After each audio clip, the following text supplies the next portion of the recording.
OK, the Hungarian Prime Minister has claimed that refugees should only be a problem for Germany. Is this true to an extent?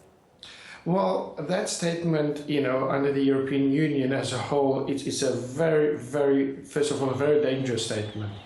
And I think it's important that Europe is unified rather than divided. And, we would like to see how this is going to play out. But we foresee that this has made a real mark into the present situation. All right, Ricardo. Well, there seems to be sort of a clear wedge driving between the East and the West at the moment. That's becoming apparent in all of this. Let's together listen to the Slovakian Foreign Minister. Let's listen to his words as to what he had to say. There is a clear difference between the new member states and the old member states in a way that you are really multi-ethnic, multiracial, multi-confessional, multi-religious. We are not. There is not a single mosque in Slovakia. We have far-right forces. They are organizing demonstrations against migrants. They are scaring people. People are disoriented. And this has become a political issue. We are not a laboratory. We are real countries, real societies with real political lives. Ricardo, where could this kind of evolving divide lead us to? Well, first of all, I think it's important here, if you want to listen to this comment, it is constantly referred to as migrants. Is this really migrants, or how can we classify this particular situation? If there is not an immediate attention, and we have already said this during our Exodus alert, it was done earlier this year, of the migrant problem increasing.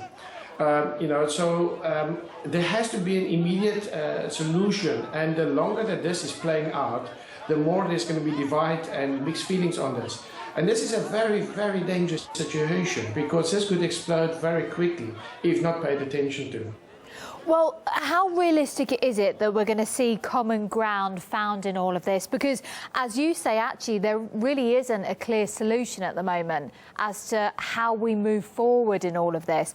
But we do have another summit scheduled. So how optimistic are you that something might come out of that, considering the situation has escalated so much in just recent days?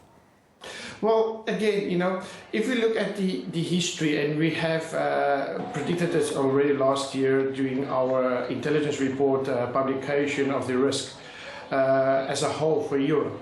How this is going to play out, it's very difficult to predict.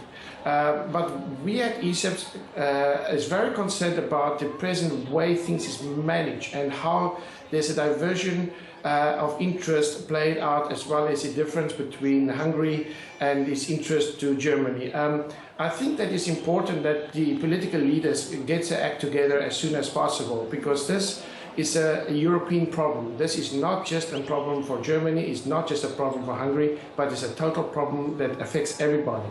And a basic solution is necessary immediately. Well, talking about solutions, there is one idea that we heard from the European Parliament, with the idea of sharing the number of migrants evenly among the member states. But how would this work exactly? Well, yes, a big problem we face. We are witnessing only the beginning of the problem. We haven't seen the rest of the problem. We've only seen the tail. Nobody really knows how many potential migrants or refugees will attempt to come.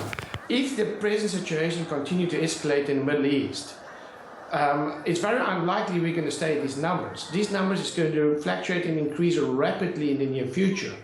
And that is a problem. So how you divide that into the different states becomes a major problem. There is not really one fits-all solution at the moment. What is the problem here is that there's not a consensus between the European Union member states of how we deal with this problem. And we at ECIPS see this as a major risk for the European Union as a whole.